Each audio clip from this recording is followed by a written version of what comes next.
It's time for your daily dose of all things Chicago sports. This is the Daily Score. Now, here's your host, Mark Grote.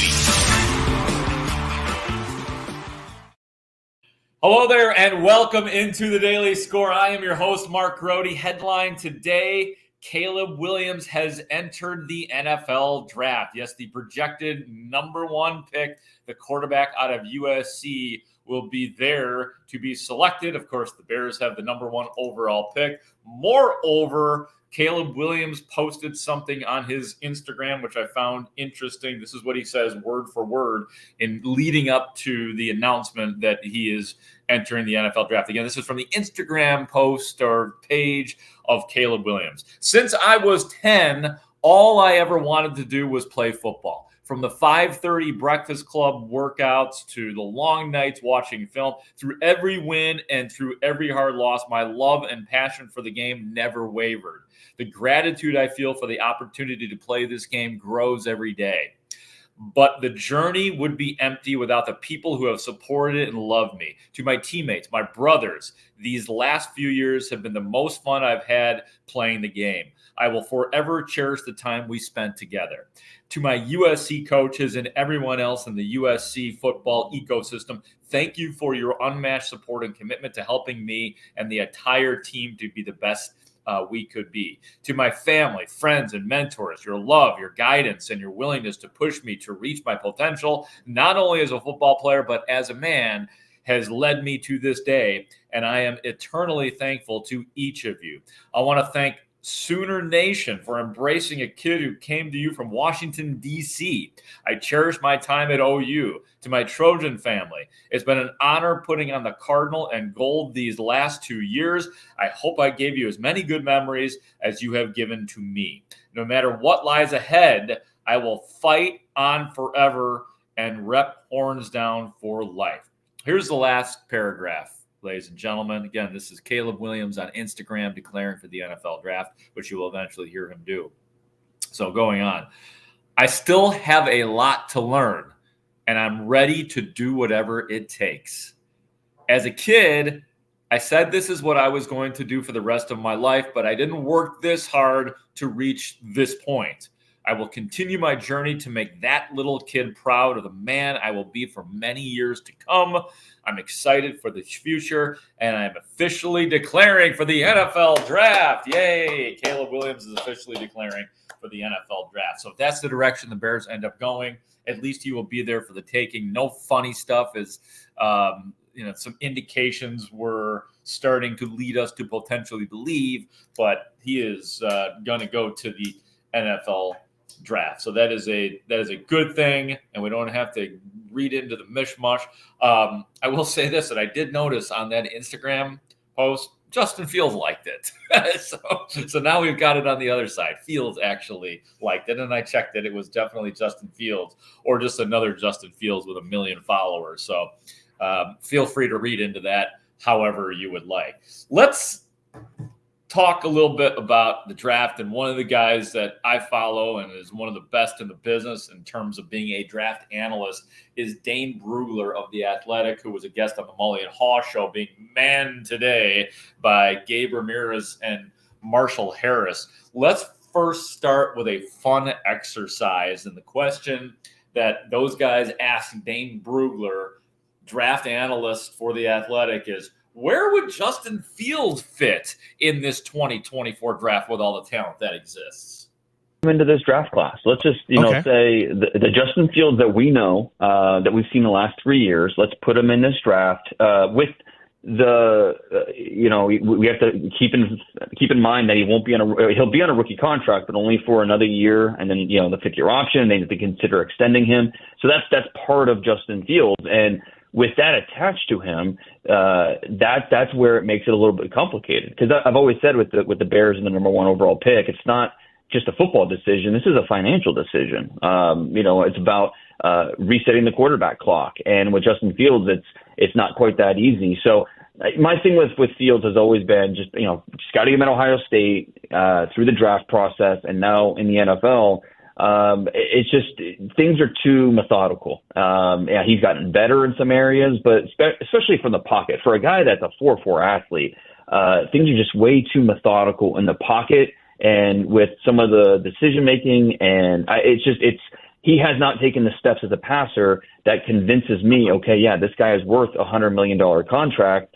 And I'm willing to trade the number 1 overall pick to bet on Fields and bet on a $100 million contract. So I still think that even though Fields has made progressions and has showed the improvements that gives you optimism, if I'm Ryan Poles, I'm loving that because it helps his trade value. And I have a chance to get something of value, multiple day 2 picks. But, there's a reason that there's not a team in the top 10 willing to trade a top 10 pick for Justin Fields because, again, it's some of the question marks on the field, but the fact that you do have to pay him coming up here pretty soon. So with all those factors considered, it does make it for a complicated situation.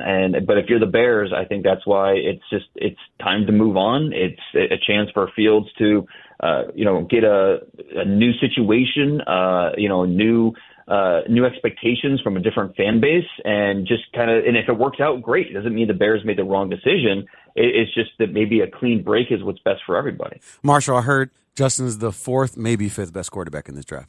I mean, that's what I heard. It's debatable, right? I mean, quarterbacks, I think, fans think that with quarterbacks in the draft, there's this consensus board that all teams are using.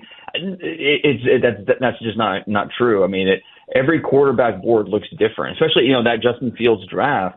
I know some teams like Zach Wilson over Trevor Lawrence at number 1. Everyone, beauty's in the eye of the beholder, and especially true at quarterback. So it's different from team to team. And when you look at this quarterback class with Caleb Williams, Drake May at the top, and then that's where most teams have those 2 guys in different order, but those 2 players at the top. And then it becomes a little bit of okay, who's quarterback 3? Is it Jaden Daniels from LSU? Where does J.J. McCarthy, 27-1 as a starter coming off national title run? Where does he fit in? Is he quarterback 3, quarterback 4? Michael Penix, Bo Nix. So yeah, it's a really interesting quarterback class, and that makes the Fields conversation even more interesting. Yeah, I mean, look, one of those guys is that he was just mentioned as Dane Brugler from The Athletic. One of those other guys is going to be good too. You know what I mean? Somebody is going to be a dud in there, and somebody else is going to be really good. Caleb Williams, Drake May, Jaden Daniels, Michael Penix Jr., J.J. McCarthy, all those guys. And, it's up to these GMs to do the proper projecting. Another thing I like that Dane said is that if they do trade Justin Fields, new team, new expectations. You know what I mean? And maybe that's what it's going to take to unlock Justin Fields in terms of all the things that we want to see from him that we haven't seen from him yet. But, of course, the expectations have been at a 10 since the day that Justin Fields walked in the door for the Chicago Bears. One other cut from Dane Brugler. Let's listen to him talk about how many blue-chip players there are actually in this entire draft.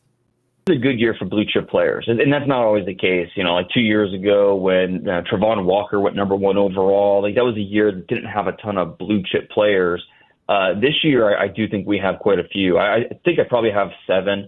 Talking about Caleb Williams and Drake May at the top, the 2 quarterbacks, the 3 receivers, Marvin Harrison Jr., Malik Neighbors, Rome Odunze, throw Brock Bowers in there. And then, really the 2 tackles, Joe Alt, Olufoshinu. So what is that, 8 players that I think are true blue chippers. And, I know the Bears are picking number 9 right now, of course. But you know what? Hey, we'll see.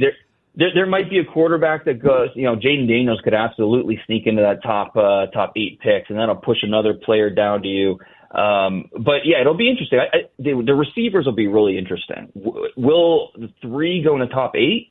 Or will one of those 3 receivers that I just mentioned, would they be available to Chicago at 9? I think if one of those receivers is available, that would make a ton of sense to pair a rookie quarterback with one of these really talented receivers. I mean, obviously, Marvin Harrison Jr., everybody knows about. He's not going to be there at 9. But Malik Neighbors, I don't think there's a huge gap between Harrison and Neighbors. Neighbors just doesn't have any weaknesses. He really doesn't. He's not the biggest guy, but he's certainly big enough. He's explosive, makes plays after the catch, wins at the catch point.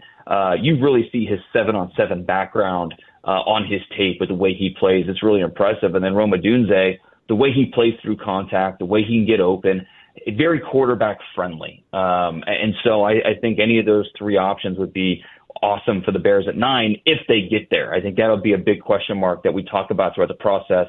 Will any of those three receivers make it all the way to 9? I would say it's probably a 50-50 chance. I think there's a good chance all three are gone, but there's at least a chance that one of them could still be available.